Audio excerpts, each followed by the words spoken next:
En 64 de notre ère, il y a eu un grand incendie qui a ravagé une partie de la ville de Rome sous le règne de l'empereur Néron.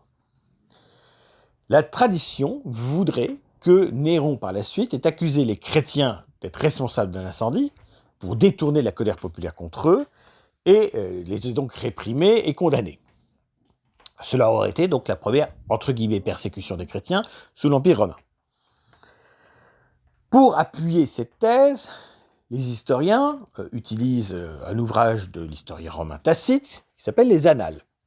Et à un moment donné, effectivement, il y a un passage qui évoque cette répression dont les chrétiens ont été l'objet. C'est sur cette base que des historiens français et francophones actuels continuent d'expliquer que les chrétiens ont été réprimés par Néron, à l'image d'une Catherine Sade dans son ouvrage sur le grand incendie de Rome. Mais est-ce que c'est vrai ? Il y a très longtemps, j'avais lu un article d'Alain de Benoît dans Éléments où il expliquait que le passage de Tacite où il évoque les chrétiens serait une interpolation, c'est-à-dire un rajout ultérieur, donc probablement du parti chrétien. Rajouter un épisode qui n'y est pas, c'est quelque chose qu'on peut imaginer, parce que, par exemple, dans le texte de la guerre des Juifs de Flavius Joseph, il y a aussi l'idée que le passage où Jésus est cité est une interpolation, c'est-à-dire un rajout ultérieur, parce que ce sont des textes que nous n'avons pas en version originale. Ils ont été, recopiés et transmis pendant des siècles. Ils ont donc pu être modifiés, altérés, et des passages ajoutés. Il y a un ouvrage de l'universitaire Anthony Barrett qui vient de sortir en français. Il est sorti en anglais en 2020. Anthony Barrett, c'est un universitaire qui est professeur émérite à l'université de Colombie-Britannique et qui est également donc chercheur invité à l'université allemande de Heidelberg. Le livre en français vient de sortir, Rome brûle, Néron et l'incendie qui a mis fin à une dynastie, chez Hermann, comme éditeur. Et il y a tout un chapitre sur le christianisme. Or, je découvre à cette occasion-là qu'il, effectivement, lui aussi ne croit pas du tout à la réalité historique de la répression contre les chrétiens sous Néron, qu'il y voit là aussi une interpolation, et il a deux hypothèses. La première hypothèse, pour lui, ça serait que Tacite s'est trompé d'événements et a mélangé deux événements distincts. La deuxième, c'est que ce serait une interpolation du IVe siècle. Je vais vous dire pourquoi je suis totalement convaincu que c'est le cas, et c'est très bien qu'un historien reconnu envisage sérieusement l'hypothèse. D'abord, pour une raison simple. Qu'est-ce que le christianisme en 64 de notre ère ? Est-il séparé du judaïsme ? A priori, non. D'autant plus que la séparation se fera après la chute du temple donc de Jérusalem, sous le coup des légions romaines de Titus. Et c'est une rupture qui prendra du temps, elle n'est pas immédiate. Donc, déjà, identifier les chrétiens à Rome, c'est très précoce en 64 de notre ère, imaginer qu'ils soient connus de l'empereur et réprimés comme tels, ça paraît douteux. Surtout, on peut imaginer qu'à ce moment-là, les empereurs qui vont succéder à Néron savent ce que c'est que le christianisme. Parce que dans ce cas-là, si c'est une religion interdite. Or, ce n'est pas le cas. L'empereur Domitien, 30 ans après, condamne les gens de la famille impériale sous l'accusation de judaïser, se convertir au judaïsme. Est-ce qu'ils étaient chrétiens ? Je ne sais pas. Possible. Mais ils n'ont pas été identifiés comme tels. Il faudra attendre Trajan, donc au début du IIe siècle, pour que ce dernier mandate Pline le Jeune pour enquêter sur ce mouvement chrétien et savoir de quoi il s'agit. Est-ce qu'il faut s'en inquiéter ? Est-ce qu'il faut le réprimer ? La première répression réelle du christianisme sous l'Empire romain paraît être celle de Lyon autour de 165 de notre ère, donc sous Marc Aurèle.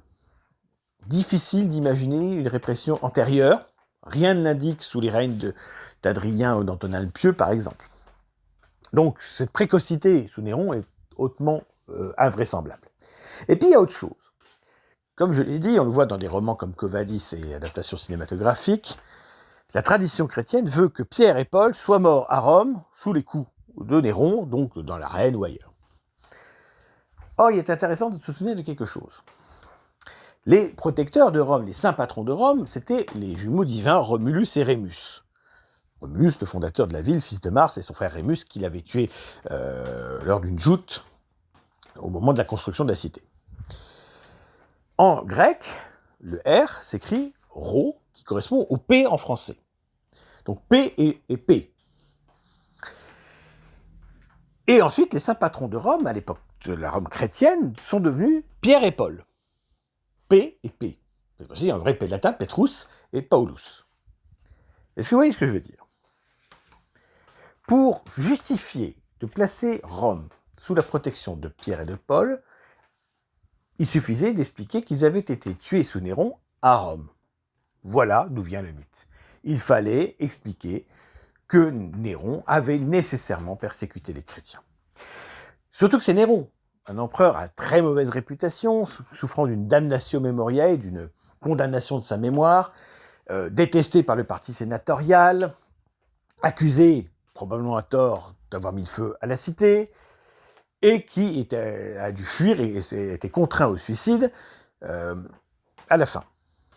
On sait par ailleurs qu'il a gardé aux yeux d'une partie du peuple romain une image positive. Mais en tout cas, la tradition historique fait de Néron, à l'instar d'un Caligula ou d'un Commode, un des grands tyrans de l'Empire.